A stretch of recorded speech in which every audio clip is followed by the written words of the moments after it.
If you're getting Valorant Error Code VAN1067, don't worry, here's how to fix it fast. First, restart your PC and your Riot client. Sometimes a simple restart clears temporary issues. Next, make sure your game and Vanguard anti-cheat are fully updated. Outdated files often cause the issue.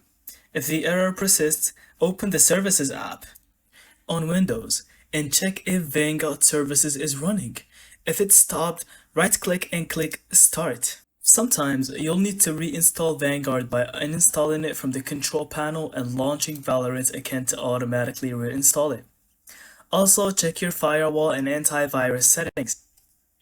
Make sure Valorant and Riot Vanguard are allowed through, as blocked connections can trigger this error. If you're on a VPN, try disabling it since VPNs can interfere with the game's connection. Finally, repair the game in the Riot client by clicking Settings and then Repair. This will fix any corrupted or missing files causing VAN1067. After these steps, launch Valorant again and the error should be gone. You're back in the game without hassle. Thank you so much for watching and I hope you found this video helpful. Don't forget to leave us your thoughts in the comments.